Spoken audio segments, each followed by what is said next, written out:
atau dalil yang disampaikan oleh mu'alif yang keempat, ya, yaitu berkaitan dengan hadis dialog Nabi Musa alaihissalam dengan Allah Subhanahu wa taala. Meskipun hadis ini sebagian ulama mendoifkan karena ada perawi yang lemah hafalannya, akan tapi hadis ini menjadi kuat dengan riwayat-riwayat yang lainnya. Artinya secara makna sahih. Apa hadisnya? Yaitu hadis dari Abu Sa'id Al-Khudri radhiyallahu anhu bahwa Rasulullah SAW bersabda, "Qala ya Musa ya Rabbi alimni syai'an adhkuruka wa ad'uka bih." Rasulullah bersabda, berkata Musa, wahai Rabbku, yaitu Allah SWT, alimni syai'an adhkuruka wa ad'uka bih. Ajarkan kepadaku sesuatu untuk aku berzikir mengingatmu dan berdoa kepadamu. Qul ya Musa la ilaha illallah. Allah berfirman, katakanlah wahai Musa, la ilaha illallah. La ilaha illallah. Qal ya Rabbi kullu ibadika yaquluna hadza. Nabi Musa berkata, wahai Rabbku, sesungguhnya semua hamba-hambamu mengucapkan ini. Dan ini sudah biasa, sudah diketahui oleh umumnya manusia. Semua syariat para nabi, tauhid, mendakwahkan tauhid, pasti mengucapkan la ilaha illallah, qulu la ilaha illallah. Ini Nabi Musa ingin yang lain, ingin diajari sesuatu yang lain. Tapi Allah mengatakan, Allah berfirman, ya Musa, law anna samawati sab'a wa amirahunna ghairi wal ardina sab'a fi kiffatin wa la ilaha illallah fi kiffatin malat bihinna la ilaha illallah. Ya. Jadi Allah ingin menunjukkan betapa agungnya kalimat ini, betapa agung dan mulianya la ilaha illallah, betapa keutamaan yang begitu besar, begitu agung.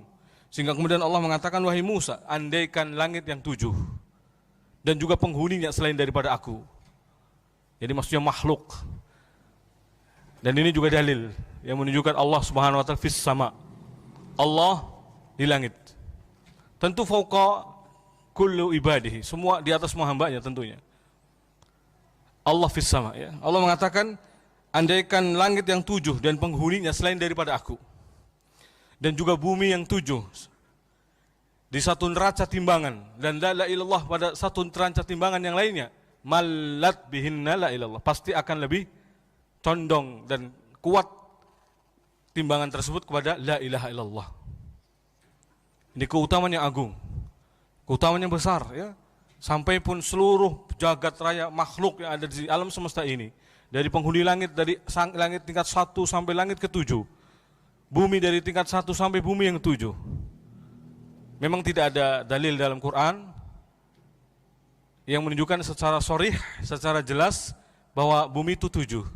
Tapi Allah hanya mengatakan, ya, Allah menciptakan yang semisal dengan langit. Para ulama ikhtilaf maksud dari semisal ini. Apa semisal di sini apakah dalam waktu, rentang waktunya, apakah semisal dari bentuknya, atau semisal itu 7 jumlahnya. Tapi berdasarkan hadis-hadis yang lain, diketahui ternyata maksud semisal di sini adalah 7 juga jumlahnya. Karena dalam hadis-hadis yang lain dikuatkan, jadi ayat tadi tidak menyebutkan secara terang dalam hadis, tapi disebutkan bahwa bumi juga ada 7. Tapi tentang makna bagaimana ya tidak tahu.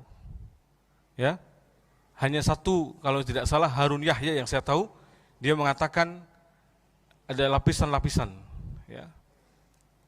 Tapi hakikat kayak apanya sampai sekarang mungkin ilmuwan juga sudah bingung, ya, untuk menerjemahkan dan mengartikan makna ini. Langit juga ada 7. Langit ada 7. Ya. Dan sebagian menyebutkan, para ulama menyebutkan jarak antara satu langit dengan yang lain, langit lainnya 500 tahun perjalanan. Dan disebut langit itu kullu ma'ala, ya, kullu ma'ala, setiap apa saja yang di atas itu disebut langit. Maka langit yang paling dekat dengan kita, yang paling kita lihat adalah awan-awannya itu langit. Ya. Ini yang kita lihat. Tapi tentang besarnya langit, besar sekali. Karena makhluk Allah yang besar adalah langit. Oleh karena dalam banyak ayat Allah bersumpah dengan langit. Was-sama'i zatil buruj, was-sama'i wat-tariq. Demi langit. Allah bersumpah dengan makhluknya yang begitu besar. Ya. Karena Allah tidaklah bersumpah kecuali dengan sesuatu yang besar, yang agung. Baik dengan makhluknya yang lain, misalkan demi waktunya waktu yang agung. Wad-duha, wal-asri. Allah punya kehendak untuk bersumpah dengan makhluknya terserah. Tetapi makhluk bersumpah dengan nama selain Allah syirik. Nanti ada babnya sendiri, tapi boleh saya sitirkan hadisnya. Nabi pernah bersabda, "Man halafa bi ghairillah faqad asyrak au kafar." Barang siapa bersumpah dengan nama selain Allah, maka dia telah berbuat syirik atau kufur. Ya. Jadi kalau kita sebagai makhluk, hamba-hamba Allah SWT wajib bersumpah dengan nama Allah saja. Dengan nama Rasul juga tidak boleh. Demi Rasulullah misalnya tidak boleh. Karena Rasul adalah makhluk. Para nabi, orang saleh, siapapun tidak boleh digunakan untuk bahan sumpah. Bahan sumpah bagi kita sebagai makhluk hanya Allah Jalla wa'ala. Nama Allah, billahi, tallahi, wallahi, ya. Hanya itu. Atau yang semisalnya dinisbatkan wa Rabbul Ka'bah, demi Rabb Ka'bah, ya Allah SWT. Ya, karena Rabbul Ka'bah adalah Allah SWT, pemilik Ka'bah. Taib, ila akhirih. Jadi hadis yang mulia tadi menunjukkan agungnya tauhid, agungnya la ilallah. Sampai pun andaikan langit yang 7 dengan penghuninya selain daripada Allah SWT, bumi yang 7 dengan penghuni yang ada di dalamnya, ditimbang dalam satu neraca timbangan dan la ilallah pada neraca timbang yang lainnya, maka pasti akan lebih menang la ilallah, akan lebih kepada la ilaha illallah. Hadis yang lainnya yang menguatkan hadis ini, ya, hadis ini memang sebagian ulama mendhaifkan, meskipun di sini di catatannya dalam kitab Syarah Kitab Tauhid, Syekh Fauzan menyebutkan akhraju Ibnu Hibban wal Hakim fi Mustadrak wan Nasa'i fi Amali Yaumah wa sahahu Ibnu Hibban wal Hakim wa wafaqahu Dzahabi. Jadi di sini ada persetujuan dari Imam Dzahabi. Hadis diriwayatkan Ibnu Hibban, Nasa'i, Hakim dan disahihkan oleh Ibnu Hibban, sekaligus disepakati kesahihannya ini oleh Imam Dzahabi. Dan kita tahu Imam Dzahabi adalah penulis kitab Syiar A'lam Nubala, sejarah perjalanan para ulama yang kitabnya berjilid, ya. Itu menyebutkan sejarah-sejarah perjalanan hidup para ulama. Beliau mengenal banyak sekali para ulama istilahnya. Waktunya sangat berkah. Nah, dan juga termasuk karyanya adalah kabair yang sering dijadikan kajian untuk dikaji untuk kajian-kajian. Kabair, dosa-dosa besar. Itu karya Imam Dzahabi. Jadi ini berarti pendapat yang termasuk mensahihkan karena di antaranya dengan berhujah dengan wa wafaqahu Dzahabi, disepakati Imam Dzahabi. Tapi sebagian mendhaifkan, tetapi kemudian dikuatkan ada hadis redaksi lainnya, ya, yaitu hadis yang dikenal dengan hadis bitokoh, hadis kartu. Ya, bukan kartu kaple, bukan. Jadi kartu. Ini kartu la ilaha illallah. Hadisnya adalah panjang, yaitu hadis Nabi SAW bersabda, yusahu birajulun min ummati yaumal qiyamah ala ru'usil khalaik fayunsharu ala tis'ati wa tis'una sijjila. Dipanggil dengan suara yang lantang atau keras dari umatku pada hari kiamat di atas seluruh makhluk, di hadapan seluruh makhluk, lalu dibentangkan panjangnya lembaran catatan amalannya. Ada 99 catatan. Satu catatannya, ya, kullu sijilin maddul basar. Setiap lembaran catatannya sejauh mata memandang. Nah, kalau matanya orang tua mungkin agak, nah, anak muda sejauh mata memandang.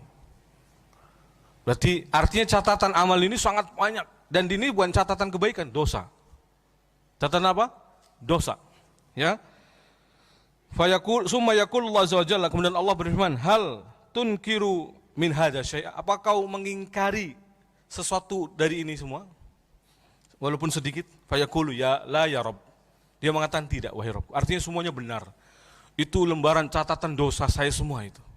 99 tumpukan, yang satu lembarannya kalau dibentangkan sejauh mata memandang.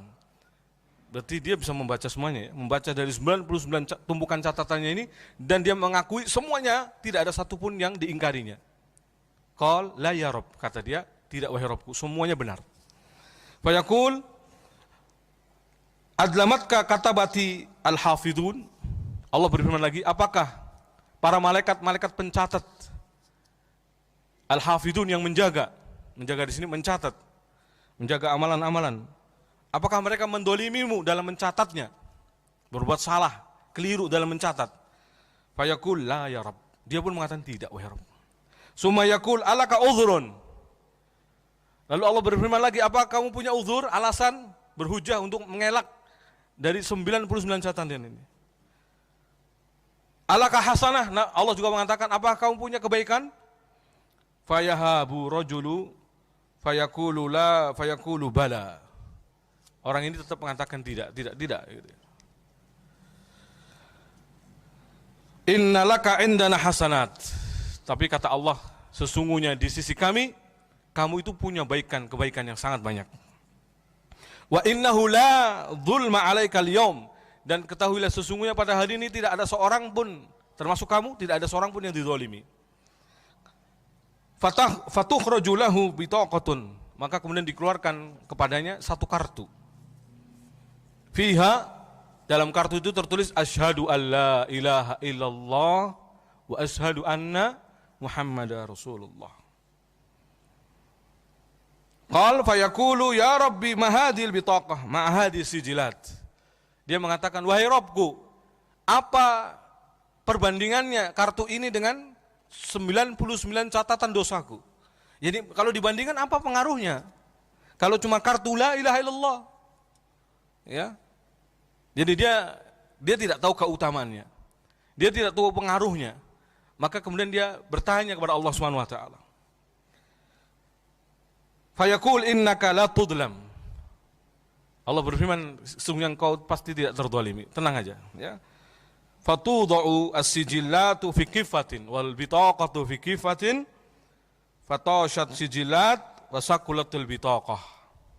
Maka kemudian ditimbang kartu la ilaha illallah Muhammadur Rasulullah dalam satu neraca timbangan, dan semua 99 catatan dosanya ini dalam neraca timbangan, ternyata yang ini lebih ringan dan la ilaha illallah lebih berat. La ilaha illallah lebih berat. Ya, hadis ini diriwayatkan oleh Imam Ibnu Majah, Tirmidzi, Ahmad, Hakim dan Ibnu Hibban. Ini hadis yang menguatkan hadis tadi, ya.